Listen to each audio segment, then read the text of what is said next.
नमस्कार दोस्तों, मैं राज पांडे। आप देख रहे हैं आरसीएम टुडे। आप सभी का आरसीएम टुडे चैनल पर हार्दिक स्वागत है।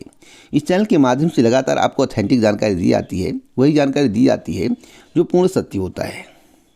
आपको मालूम होगा कि कोई भी खबर सही आप तक पहुँचे तो आप कभी भ्रमित नहीं होते हैं। तो मेरा काम वही है कि आप भ्रमित ना हो, आपको भ्रमित होने से बचाना। ऑथेंटिक जानकारी के लिए इस वीडियो को लाइक कर दें, शेयर कर दें, लोगों तक बात पहुँचाएँ, इस चैनल की आवाज़ पहुंचाए, जिससे सभी को सही सटीक जानकारी मिल सके। सबसे पहले मैं बात करूंगा लेखपाल भर्ती परीक्षा को लेकर। लेखपाल भर्ती परीक्षा में धांधली हुई है या नहीं हुई है, आपको भी पता है, मुझे भी पता है, जो भी चर्चाएं चल रही हैं सभी को पता है। लेखपाल भर्ती को लेकर बड़ा खुलासा हुआ है। जैसा कि 15,000 संदिग्ध की बात पहले ही एसटीएफ के द्वारा की गई है, जैसा कि लोग बता रहे हैं। 15,000 को आयोग ने बाहर किया नहीं किया इसकी कोई गारंटी नहीं है, लेकिन आज के समाचार पत्र को पढ़ने के बाद आपको इस बात की जानकारी मिल गई होगी। वास्तव में धांधली नहीं, महाधांधली हुई है, क्योंकि ठेका लिया जा रहा था गारंटी से पास कराने का। लेखपाल परीक्षा में नकल का ठेका लेने वाला पकड़ा गया है। वर्ष 2022 में आयोजित लेखपाल भर्ती परीक्षा में नकल कराने का ठेका लेने के आरोपित अंकुर कुमार उर्फ अमित कटियार को लखनऊ एसटीएफ ने नैनी से गिरफ्तार कर लिया है।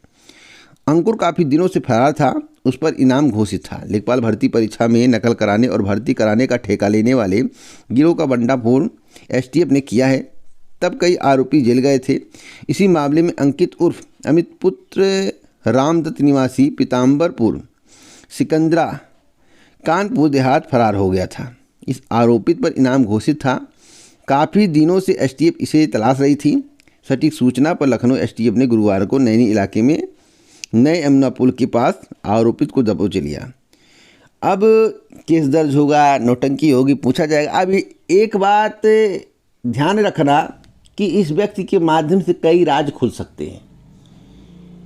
अगर एसटीएफ चाहे, शासन प्रशासन चाहे, तो इनके द्वारा इनके कितने तार जुड़े हैं, उसके बाद उनके कितने तार जुड़े हैं, फिर उसके कितने तार जुड़े हैं, सारी जानकारी मिल सकती है। अगर सही रूप से, सटीक रूप से सरकार चाहेगी पारदर्शी भर्ती प्रक्रिया को संपन्न कराना, तो मैं इतना कहूँगा कि जांच के बाद बड़ा खुलासा होगा और इस भर्ती को रद्द करना पड़ सकता है अगर विधिवत जांच हो जाए, क्योंकि धांधली नहीं महाधांधली हुई है, ऐसा लोगों का कहना है।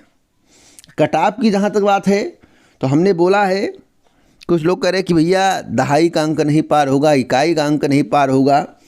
अरे भैया 79 कौन पाया होगा, 80 कौन पाया होगा, कितने पाए होंगे, कितने ब्रिलियंट हो, पहले इसके बारे में सोचो। दोस्तों, ईमानदारी से कहा जाए, अगर पारदर्शी भर्ती प्रक्रिया को अपना लिया जाए तो लेखपाल भर्ती का कटाव 77 से ज़्यादा नहीं जाना चाहिए। अगर वही वाला सब होगा झालमेल घोलमाल, तो फिर 79 प्लस ही कटाव रहेगा, उससे कम रहने की उम्मीद नहीं है। अभी करंट की जानकारी के अनुसार पॉइंट 2 की बात कोई नहीं करता है, 1 नंबर की बात कोई नहीं करता है। मैं कहता हूं कि 79 या 79 प्लस ही कटाव रहेगा, जहां तक मुझे जानकारी है। अब मैं बात करूंगा एलटी ग्रेड शिक्षक भर्ती को लेकर। एलटी ग्रेड शिक्षक भर्ती को लेकर बड़ी अपडेट है, नई भर्ती को लेकर बड़ी अपडेट है। प्रतीक्षा सूची को लेकर भी, अवशेष श्रेष्ठता सूची को लेकर भी बड़ी खबर है।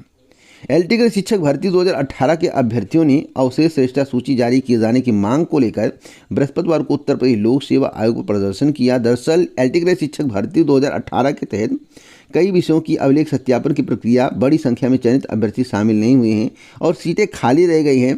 पूर्व में भी अभ्यर्थियों ने इस मसले पर आयोग से बात की थी, कार्मिक अनशन किया था। अभ्यर्थियों के हित में आयोग ने उन चयनितों से अभ्यर्थी वापसी करने का रिक्वेस्ट किया, प्रार्थना पत्र मांगे थे, जो कि अभिलेख सत्यापन में शामिल होना नहीं चाहते हैं। अब परीक्षा में अपना अभ्यर्थन नहीं रखना चाहते हैं, तो फिर जो प्रक्रिया आगे थी उसे कर सकते हैं। उत्तर प्रदेश लोक सेवा आयोग ने एक नोटिस के माध्यम से बताया था। प्रार्थना पत्र देने की समय सीमा 31 मई को पूरी हो चुकी है और अभ्यर्थी चाहते हैं कि आयोग अवशेष श्रेष्ठता सूची शीघ्र जारी करें, तो अभी थोड़ा समय लगेगा। वैसे अभी घबराने की आवश्यकता नहीं है, श्रेष्ठता सूची जरूर आएगी। अब मैं बात करूंगा नई एलटी ग्रेड शिक्षक भर्ती को लेकर। देखिए दोस्तों, नई एलटी ग्रेड शिक्षक भर्ती अहर्ता के संबंध में जो भी प्रस्ताव था शासन को भेजा गया, उस पर शासन को मोहर लगाना है। सदस्य ने अपना काम कर दिया, अब शासन क्या करता है देखने वाली बात होगी। मेरी करंट की जानकारी के अनुसार जून माह में सब कुछ सॉल्व कर लिया जाएगा, एलटी ग्रेड, आरओ एपीएस इत्यादि का। और विज्ञापन जो है आरओ एपीएस के बाद आने की संभावना है। मुहर लगने वाली बात नहीं है कि अहर्ता विवाद था तो मुहर लग गया, शासन ने मुहर लगा दिया, सब कुछ निपट गया, नहीं। उत्तर प्रदेश लोक सेवा आयोग से भर्ती होगी या नए शिक्षा सेवा आयोग के माध्यम से एलटी ग्रेड शिक्षक भर्ती होगी, या सोचने का विषय, इस पर निर्णय होना बाकी है। लेकिन जो मुझे जानकारी प्राप्त हुई कि 98% चांस है कि उत्तर प्रदेश लोक सेवा आयोग ही एलटी ग्रेड शिक्षक भर्ती करेगा। 98-99% चांस है। तो आप तैयारी करते रहिए, भर्ती आएगी, लेकिन कब आएगी अभी कोई गारंटी नहीं है, थोड़ा समय और लग सकता है। इसको लेकर मांग भी चल रही है। युवा मंच के पदाधिकारियों ने उत्तर प्रदेश लोक सेवा आयोग के अध्यक्ष को पत्र लिखकर मांग की कि आयोग एलटी ग्रेड शिक्षक भर्ती और प्रवक्ता के पदों पर नई भर्ती का विज्ञापन शीघ्र जारी करे। शासन की ओर से गठित कमेटी माह भर पहले अहर्ता निर्धारण पर शासन को रिपोर्ट भेज चुकी है, लेकिन शासन इस तरह से भर्ती शुरू करने की अभी तक हरी झंडी नहीं मिली है। युवा मंच के अध्यक्ष अनिल सिंह का कहना है कि आयोग को साल भर पहले एलटी ग्रेड शिक्षक भर्ती के रिक्त पदों का याचना मिल चुका है, लेकिन अहर्ता की बाद में भर्ती अटकी हुई है। मैं आपको बताना चाहता हूँ सब कुछ जून माह में हो जाएगा, परेशान होने की आवश्यकता नहीं है। अब मैं बात करूंगा बहुत ही महत्वपूर्ण खबर के बारे में, पुराने आयोग और नए आयोग के घन चक्कर के बारे में। समाचार पत्र में इतना गजब लिखा हुआ है, उस पॉइंट को पढ़िएगा। पुराने और नए आयोग के बीच घन चक्कर बने अभ्यर्थी, साल भर में असिस्टेंट प्रोफेसर भर्ती शुरू नहीं कर सका। उत्तर प्रदेश उच्चतर शिक्षा सेवा आयोग टीटीपीटी भर्ती का इंतजार कर रहे हैं 13 लाख अभ्यर्थी। जो मुझे करंट की जानकारी प्राप्त हुई है, देखिए पुराने आयोग के माध्यम से अब कोई भर्ती नहीं होगी। मामला कोर्ट में है, तो कोर्ट में मामला सॉल्व होने से पहले नए आयोग का गठन हो जाए। लेकिन अभी गठन में कम से कम मुझे लगता है पूर्ण रूप से अस्तित्व में आने और काम करने वाली प्रक्रिया तक जहां बात है, अभी 2 महीने का वक्त और लगेगा दोस्तों। जो मैं बोल देता हूँ वही होता है।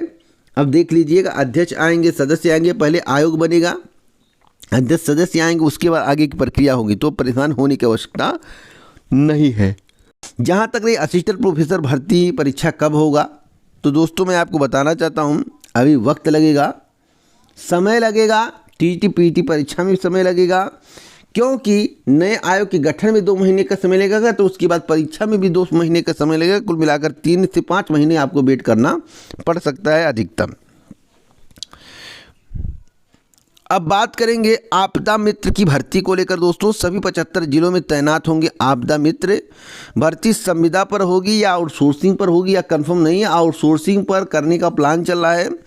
आपदा मित्र जो होंगे वह आपदाओं के संबंध में होंगे। मुख्यमंत्री योगी आदित्यनाथ ने कहा कि आज अगर आपदा आती है तो लोगों को ये विश्वास रहता है कि सरकार की ओर से राहत भी आ रही होगी। पहले प्रदेश में कभी 40 जिले बाढ़ प्रभावित माने जाते थे, आज हमें खतरे को 4 से 5 जिलों में समेटने का काम किया है। तो आपदा मित्र की नियुक्ति करना अच्छी बात है, लेकिन आउटसोर्सिंग पर करना मुझे तो नहीं लगता बहुत अच्छी बात है। जितना वेतन नहीं मिलता उससे ज़्यादा उन्हें दौड़ा दिया जाता है। इसलिए सरकार को वेतन सही देना चाहिए। संविदा पर हैं या आउटसोर्सिंग पर हैं तो वेतन मान थोड़ा बढ़ा के ही देना चाहिए, जिससे आपदा मित्र को काम करने में मज़ा आए, मेहनत से काम करे। जब भाई किसी का खर्चा पानी नहीं निकलेगा, गाड़ी में तेल का पैसा नहीं निकलेगा, या उतना उनको वेतन नहीं मिलेगा, तो आखिरकार आपदा मित्र कैसे वर्क कर पाएंगे। तो जो मानदेय बनाए वो थोड़ा ज़्यादा बनाए, जितना समूह गा के कर्मचारियों को मिलता उतना दे, जिससे काम करने के इच्छुक आपदा मित्र रहें, बातों को काटें ना, सही ढंग से काम करें। तो आप मेरी बात को समझ गए होंगे। अब मैं बात करता हूं यूपी SSS की भर्तियों को लेकर। कुछ लोग कह रहे हैं सर यूपी SSS के माध्यम से जो जूनियर असिस्टेंट की भर्ती आने वाली है उसमें पदों की संख्या काफ़ी कम रहने वाली है। कई यूट्यूब चैनल बता रहे हैं। तो भैया मैं किसी यूट्यूब चैनल की बात नहीं मानता हूँ, मैं तो नहीं मानता हूँ। 20% को छोड़कर 80% की नहीं मानता हूँ। क्यों नहीं मानता हूँ? रिकॉर्ड में पहले देखता हूँ पिछला रिकॉर्ड उनका कैसा है, ट्रैक रिकॉर्ड क्या है, कितनी बातें सही हुई हैं, उस आधार पर मैं बातों को सुनता हूँ। ऐसा नहीं कि मैं यूट्यूब चैनल ही नहीं देखता हूँ, देखता हूँ, समझता हूँ क्या कहना चाहते हैं, उसके बारे में सोचता हूँ। लेकिन मैं आपको बता दूँ जो 2500 की बात है यह पूर्ण गलत है। इतना मैं ईमानदारी से कह सकता हूँ कि अभी कुछ और पदों का अध्याचन मिलने वाला है। अध्याचन प्राप्त हो गया तो 2800 प्लस भर्ती आएगी और 3200 तक संख्या हो सकती है। अगर अन्य विभाग के द्वारा और ब्यौरा दे दिया गया तो 3500 से लेकर 4000 पदों की संख्या हो सकती है। लेकिन अभी अध्याचन पहुंचा नहीं है, तो थोड़ा वेट करिए। सेकंड वीक में, जून के सेकंड वीक में बैठक होने वाली है। उसके बाद एक और नई भर्ती की घोषणा या विज्ञापन आपको देखने को मिल सकता है। पूरा वीडियो सुनने के लिए दिल से धन्यवाद। इसी प्रकार की ऑथेंटिक जानकारी के लिए वीडियो को शेयर करना मत भूलें।